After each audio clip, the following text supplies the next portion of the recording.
Ladies and gentlemen, the story you are about to hear is true. Only the names have been changed to protect the innocent. NBC brings you Dragnet.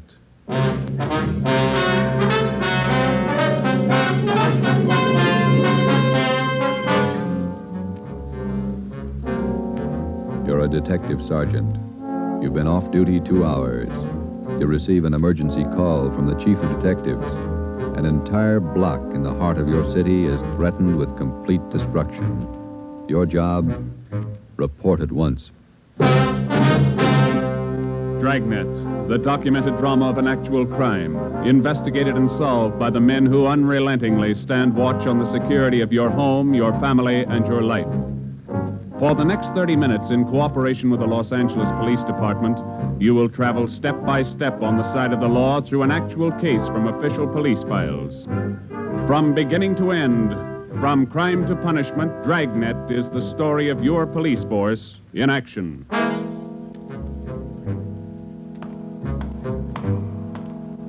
It was Tuesday, November 15th. It was raining in Los Angeles.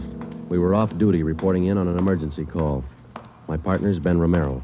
The boss is Ed Backstrand, chief of detectives. My name's Friday. It was 8:32 a.m. when I walked in the Spring Street entrance of the City Hall. You Sergeant Friday? Yeah, that's right. Take my elevator, Sergeant. It's the only one in service. All right.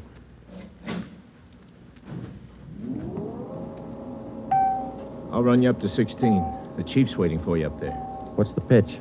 Only one elevator in service out of 10? The place looks deserted. What's going on? Nobody in the building. All the office people been sent home. Lots of trouble. Somebody declare a holiday? No joke, Sergeant. Big trouble. All right, you convinced me. What is it? Here we are. 16th floor. Over here, Friday. Hi, Joe. Hello, Ben. You made good time. Came as soon as I got the call, Ed. Sorry to have to bring you back in. You worked last night, didn't you? Yeah, midnight to 8 this morning. Sorry. Come on. Okay. What is it, Skipper? Why all the hush-hush? Wait till we get inside. In here. Okay. Number one, let's keep our voices down. All right. I'll make it as brief as I can. Every minute counts. What time you got, Friday? 8:33. All right, here it is. 55 minutes ago, a man walked into this building with a homemade bomb under his arm. If we don't release his brother from the county jail by 9 o'clock this morning, he says he'll pull the trigger on the bomb and blow up the whole building. He's kidding, Skipper. Who is the guy? Name's Vernon Carney. Here's his package. He and his brother have been in and out of jail since 1937. Small-time thieves. Yeah. Where's the FBI kickback? We had him once before, both of them. Brother's name is Elwood, serving a year for car stripping. And this two-bit thief is sitting here in the city hall with a bomb on his lap? That's right. In the next room. What kind of a bomb is it, Ed? You think he's bluffing? Could be bluffing, but the crime lab says no. Lee Jones from the lab get a look at it? Been in there twice. One end of the box is glass. Says you can't see much without a closer look, but you can't get near the guy. What do you want us to do? It's a volunteer job. You can take it or leave it. I won't order you to do it. How you want to handle it? You sure you want a piece of this one, Romero? No, he doesn't, Ed. He's got a family. Get me another single man. We'll give it a try. Wait a minute, Joe. What makes this job so different? Anytime we kick a door in, we never know what's on the other side. That's what makes it different. This time we do. No, you're not going to cut me out. Not the only time I know what I'm getting into. All right. Chandler's tried. Hannon, Davis, Watson, they've all tried. This guy Carney knows what he's doing. He's no pushover. But somebody's got to get that bomb away from him. Friday, Romero, it's your baby now. I looked at my watch. It was 8:36. We left Backstrand and started down the hall. If Carney was going to make good his threat to blow up the building by 9 o'clock, we had exactly 24 minutes to talk him out of it. Ben and I figured we'd better look him over first and then work out some kind of a plan. Maybe just talking to him would do it. Vernon Carney was sitting in a straight-back chair against the far wall facing the door. He was seated between two windows that looked out over the city. Along the left wall was a row of 6 wooden chairs. In the center of the right wall was a connecting door leading to the office where Backstrand had briefed us. The door was locked on both sides. Just off-center and favoring the left of the room was a small filing table. The other furniture in the office was a desk just forward of the connecting door on the right. There was a dictaphone on the desk. In the near left corner, shielded by a white screen, was a small wash basin. The faucet leaked. Vernon Carney was middle-aged. He sat erect, holding a black box on his lap.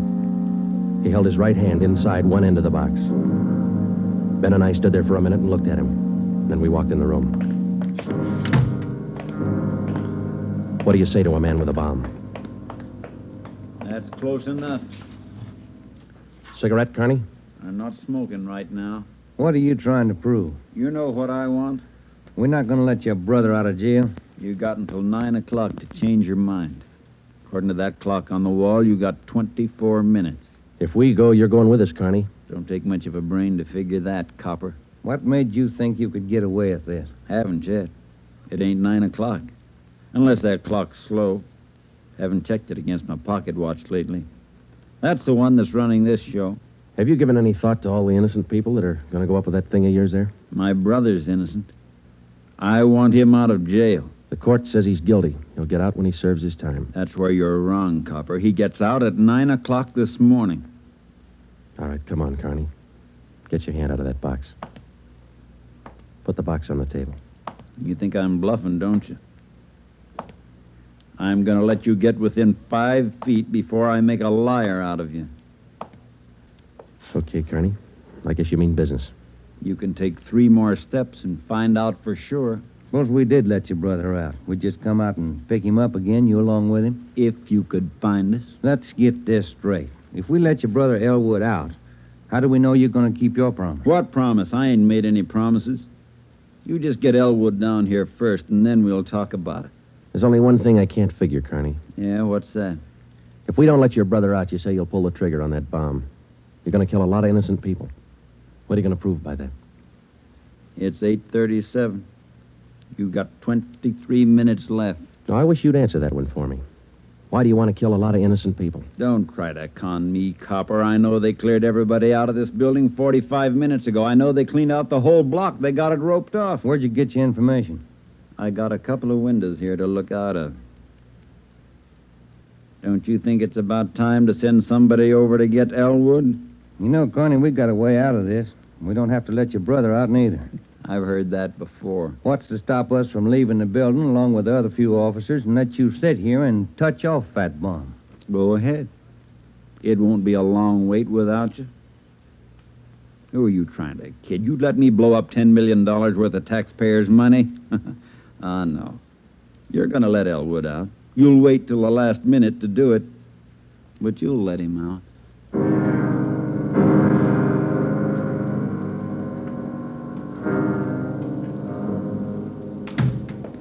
Ed, I'm still not convinced Carney can back up what he says. Then why didn't you take the box away from him? Yeah. We're in a spot, let's face it. How about an eye for an eye, Skipper? What do you mean? If he pulls the trigger on that machine, he kills us. How about us getting him first? All right, Romero.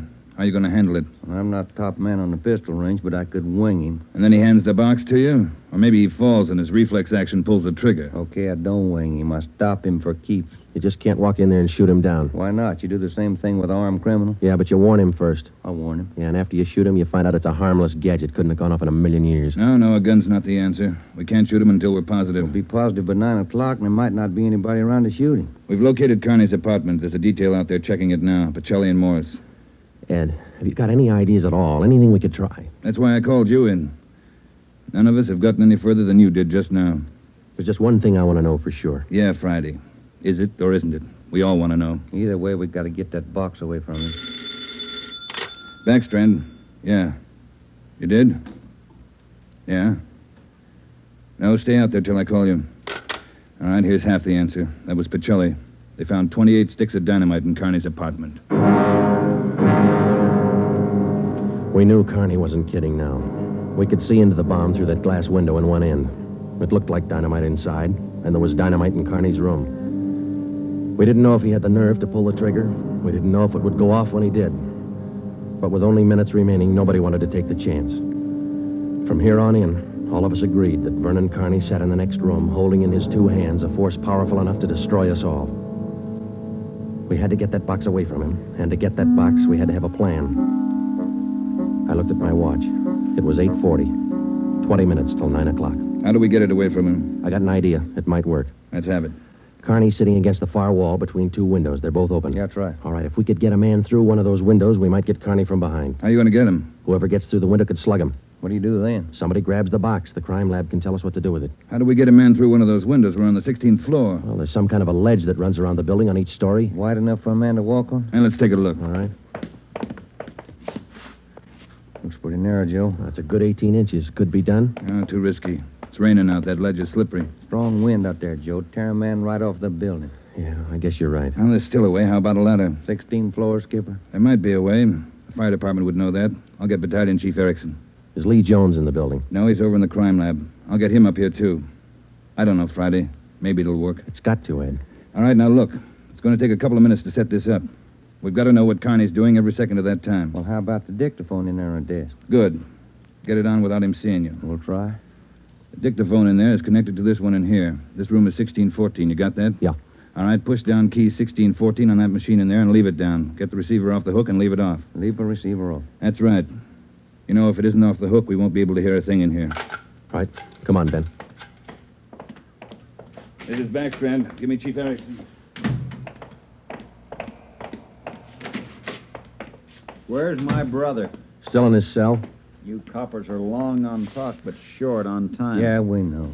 I'm telling you, for your own good, you'd better get Elwood over here. Carney, I'll bet if we get your brother on the phone here, he'll tell you he doesn't want any part of this. You mean Elwood don't want out? Since when? Sure he wants out, but not your way. He's only got a year to serve. Why don't you leave him alone? I told him I'd get him out. He didn't think I could do it. But I'm doing it. I'll make you a bet, Carney. Let us get your brother on the phone. He won't walk out of here with you. All right, get him on the pipe. Where you going? The phone's over here. Have to use the dictaphone. Got to get an okay from the chief. Elwood's still a prisoner. What's the matter with the phone? No operators. You know the building's been cleared. Oh, yeah. That's right. Almost forgot. Okay, you can use the dictaphone. This Friday, Ed. Carney wants to talk to his brother. Yeah, I know you'll have to send somebody over. Have them put the call on extension... wait a minute. What's that extension number, Ben? 2351. 2351, Ed. Right. It'll take a minute. Yeah. I'd kind of like to talk to El. Been a couple of months since I seen him. We've always been together, me and El, most of the time. Joe, let's go in and see if we can hurry that call. Good idea, boy. 16 minutes to 9. Hey, cop. Yeah. Forgot to hang up the dictaphone, didn't you? I put the receiver back on the dictaphone. Ben and I had failed to make good on the first step of the plan. When we got outside the door, we briefed Davis and Watson. They went in to sit with Carney. It would be their job to keep us posted on Carney's movements. The dictaphone was out. We went back into the office next door. Chief Sam Erickson of the fire department and Lieutenant Lee Jones from the crime lab were already there. We told Backstrand what happened. Would have been a help. We haven't got time to cry over it. Carney's wide awake, Skipper. He doesn't miss a thing. Backstrand told us the plan Friday. We can't run a ladder up from the street. Too high, Chief? Best we got is a 100-foot aerial. You figure 12 foot to the story, that'll take you up 96 feet, 8 floors. And we've got the latest equipment. What's the idea you had, Jones? Sam, can you get hold of a pump here in a hurry? Sure, we got a lot of scaling ladders, but you got nothing up there to hook 'em on. You figure on dropping down from the floor above? That's right, and I figure a pump here would do it. Sure it would. You could make it fast to the windowsill up there, but you got a 1.5 ledge in the way. No, what you want is a lifeline. You mean lower a man on a rope, Chief? Yeah, Romero. That's the quickest and the quietest. Could you rig it so one of my boys could do it? Sure, Ed. What's the risk? None if you work it right. We'll strap on a life belt. Give the man heavy leather gloves. 2 of my men will lower him down. Pick your lightest man. What do you think, Lee? That's it. What do we do with the bomb when we get it? I figure that box Connie's holding is about a foot square. Here's what I'll do. I'll get you a bucket with a 1.5 foot mouth. It'll be full of water. Yeah? I'll have it right outside the door to that office. When you get that box, place it in the water. We'll get the bucket out of the building as fast as we can. And once we get the bomb underwater, we're in the clear. And I can't promise you that, but it's the safest way to handle it under the circumstances. All right, that's the procedure. Sam, you take care of your end. Right away. I'll get a detail to give me a hand down on the street. We'll have a car ready to take the bomb to a safe area to decommission it. Work as fast as you can. Come on, Sam. It's our baby, Joe. That's right. Which part of it you want, the rope or the bomb? You call it. Fire Chief Erickson says the lightest man on the rope. That's me, Joe. All right, I'll get the bomb out of the building. Okay, that's the routine. But carry this with you. The man that comes down on that rope has one chance to make good. You slug him and make it count because there's no second try. Yeah. And, Joe, when you grab that box, you got to get it away from Carney before he can squeeze the trigger. Then you got to get it down into the street. The elevator. You know how to operate it? Well, that's pretty simple, but I'll double-check with the operator. Better do it right now. Okay. Ed, we better get Carney's brother on the phone for him. He seemed anxious. Might be a pretty good stall. All right, Romero. That's the outside phone. Get the city jail. All right, Skipper. Get going, Friday. Okay.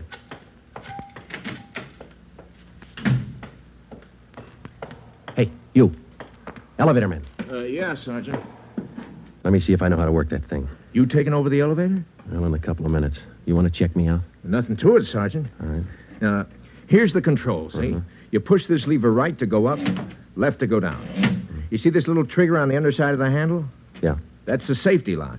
Be sure you squeeze it or you can't move the lever. Let me try it, huh? That's it. Right to go up, left to go down. Right to go up, left to go down. How do you operate the doors? Automatic. They work off the control lever. When the control lever is locked in the up or down position, the doors will close. I get it. Now, in case they jam, this red emergency button up here? Yeah. Push it. If that doesn't close them, we call the repairman. Okay, I think I got it. You sure now? I've had my orders to get out of the building. I'll just leave the elevator right here and take the stairs down. All right. Thanks a lot. Sergeant, just curious. You going to take the bomb down in this car? We're going to try. You won't have any trouble. We haven't had an elevator failure in 18 months. The elevator man turned and went down the stairs. Outside of a handful of volunteers and a man with a bomb, the city hall was now cleared. I started down the corridor and met Ben outside the office. He told me that Lee Jones and Chief Erickson were on their way up in the freight elevator at the rear of the building with the necessary equipment. The 2 fire department volunteers were with them. The phone call had been put through to the city jail, and in a moment, Elwood Carney would be ready at the other end of the line. We went in to tell Carney. I told him over at the jail to put the call through on extension 2351. Yeah. When's it coming through? Right now? You got Elwood with you? No. Look, Carney, we told you we'd get him on the phone for you. The call will be through in a minute. Minute's a long time, cop. You only got 12 of them left. Elwood's going to talk you out of this. Oh, sure. Sure, everybody's going to talk me out of this. First it was them other 2 cops, the little Porky guy and that other monkey. Then you and this Dixie Doughhead here, and now it's Elwood. Come off it, will you, and get my brother over here. That's him. It's your brother, Connie. I'll get him. Stay put, you. Just gonna get the phone. You want to talk to your brother, don't you? I'll take care of the phone. We'll disconnect it for a while. Now get it straight, copper. I'm through with your stinking rotten lying. I want Elwood here. And I want him now. Bring him here before I blow you all to pieces. What's going on? Who threw that phone out in the hall? I did. You want me to go out and pick it up? Carney, that's not going to get you anyplace. You the big boss around here? Maybe. Are you or aren't you? I answered you. All right, big boy. I've got a piece of advice for you. Take your rookie cops here and get it through their heads I mean what I say. I want my brother over here in this room. And you've got just 11 minutes to get it done. Tell him that, will you, boy? All right, Carney. It's your show.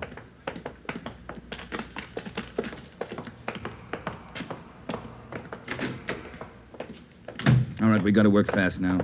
Jones, everything set for you? Got the bucket with the water right here. Car's waiting down the street. Right. Erickson, your boys ready? Upstairs, waiting. And we all know what to do. Ed, I got to have somebody to give me a hand with Carney when he falls. I'll be in there with you Friday. Ready to go upstairs, Chief? Anytime. Oh, one thing you ought to know. What's that? Strong wind coming up, about 20 mile an hour out there right now. That going to louse us up? No, but it's going to increase the sway. Got to allow for it. How you mean? Wind's coming from the south. We'll lower you just to the right of the window. If I figure it correctly, the wind will do the rest. Bigger risk, but we don't control the weather. How you going to do it, Ben? As soon as I get in position, I'll reach in through the window on his right. I'll use the billy. Try to catch him on the right side of his head. One good hit should put him away. Let's make it 2 and be sure, huh? Right. You ready, Chief? Now, let's go. Ben. Yeah? Nothing. I'll be careful. You too, huh? What's the time, Friday? 8:50. Shouldn't take more than a couple of minutes for Romero to get down to that window, lest the wind gives him trouble. Jones, no use you sticking around. I'll give Friday a hand. That's my job. We've got to keep you alive to decommission the bomb. Bum joke. See you downstairs.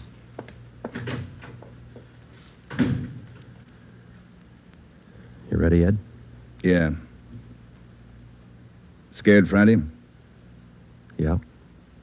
That makes us even. Come on. Ed Backstrand and I went into the next room with Vernon Carney. Our job was to keep him occupied until Ben was lowered to the windowsill from the floor above. Ben was going to make a try from the window on Carney's right. Somehow, we had to keep Carney's attention on us and away from that window. If anything went wrong and Carney got out of position, the plan would fail. If Ben was spotted, the plan would fail. If Chief Erickson didn't estimate the force of the wind correctly, the plan would fail. After Ben slugged Carney, my timing had to be perfect. If it wasn't, the plan would fail. I looked at my watch. It was 8 minutes to 9.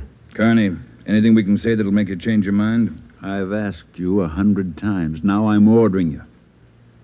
You're going to get to a phone and have somebody send Elwood over here right now. I'm through waiting. Now move. You ripped out the phone, Carney. Well, find another one. I told you I'm sick of your two-bit stalling. We've got until 9 o'clock to make up our mind about this. You had until 9. But you wouldn't do what I told you. Now I'm cutting you short. You guys have got exactly 1 minute to get a phone in this room where I can hear you call the jail and have them send Elwood over here. You said 9, Carney. All right, Joe. We'll give him what he wants. Davis, unlock the connecting door to this office. I'll get the phone, Ed. Will the cord reach? Yeah. Your brother's a prisoner. He's in our custody and he's under our protection. We can't place his life in jeopardy. Why not leave it up to Al? Here's the phone, Ed. Yeah. Kenworthy, this is Backstrand. We want Elwood Carney over here at City Hall. His brother wants to see him. Explain the situation. If he wants to come, get him over here. Leave it up to him. Room 1614. You'll have to use the freight elevator. And tell him to hurry. Yeah. Tell him to hurry. That's the only smart thing you've done today. Now, why don't you go next door and figure out another angle? We'll wait for Elwood, too. You don't think I'd let you get out now, do you? We're all going to wait right here for my brother. In case he don't show up, you're going to see me pull the plug. Just sit down. Not so close. Right where you are, sit down.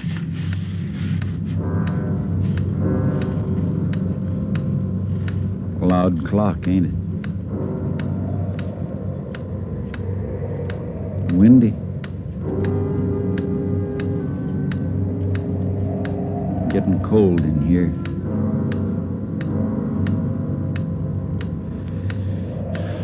Sure a loud clock. Real windy. Maybe I ought to close the windows. Don't want to catch me a cold. I can turn on the heat. Stay put, cop. Hey, what's that? What's going on? Just the wind, Shut Carney. up! There's somebody out there. I can see his feet. You stupid cops. Pull him up! Get back there, you! Pull him up! Friday told him to pull him up. Right. Pull him up! Pull him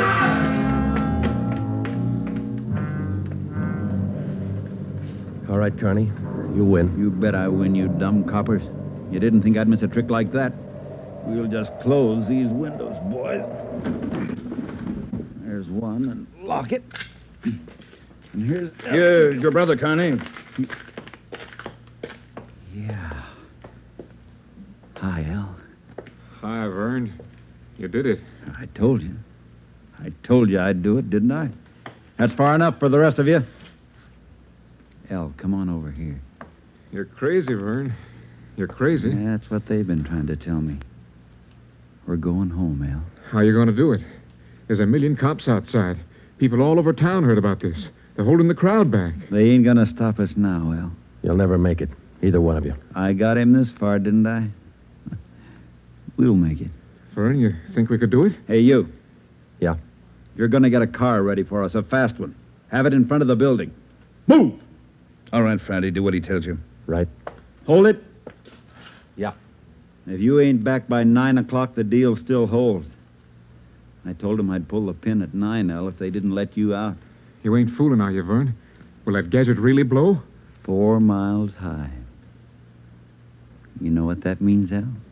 Yeah, but they won't let you pull it. We're getting out. All right, copper. Get the car. You got 4 minutes.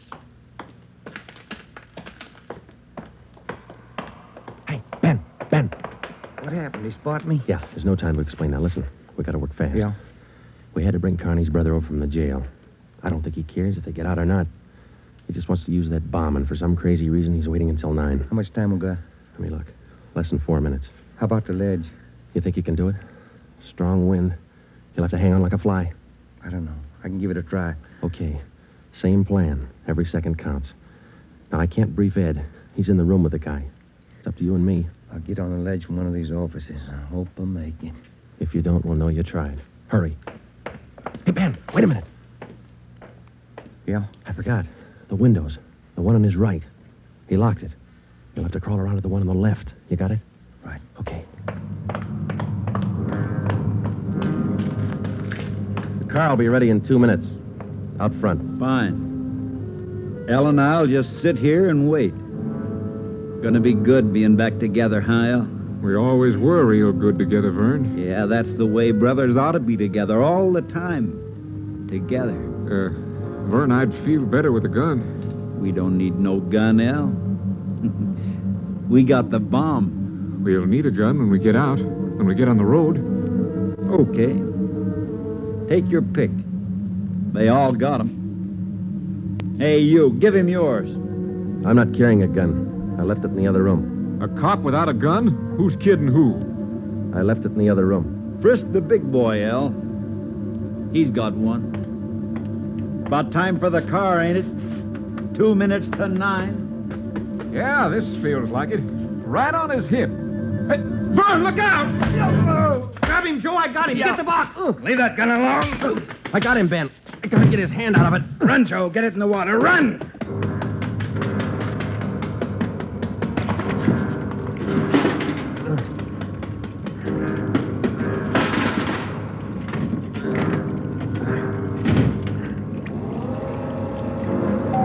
In a fast elevator, 16 floors isn't very much, but I've never shared an elevator with a live bomb. It seemed like minutes between floors. I kept watching the bucket. The bomb was completely underwater. A small stream of bubbles was hissing to the surface. I waited.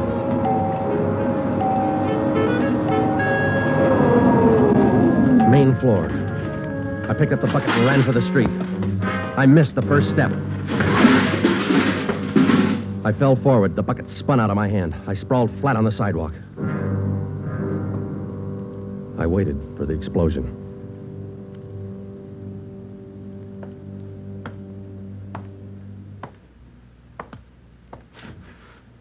It didn't go off Friday.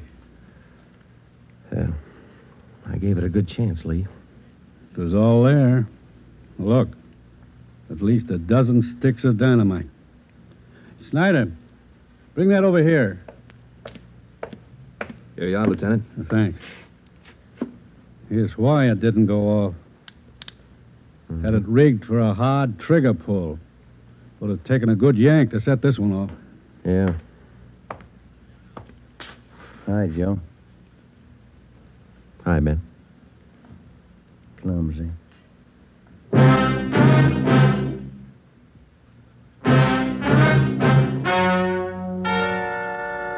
The story you have just heard is true. Only the names were changed to protect the innocent. Vernon Carney was examined by 5 different psychiatrists appointed by the Superior Court and was found to be incompetent. He is now confined in the state mental institution for the criminally insane. Elwood Carney is now serving the balance of his sentence with no time off for good behavior.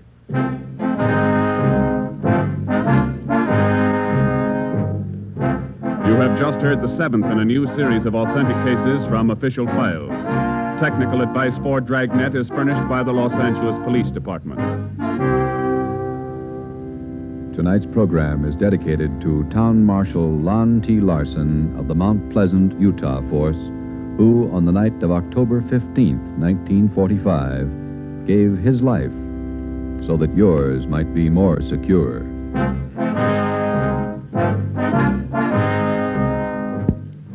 Dragnet came to you from Los Angeles. This is NBC, the national broadcasting company.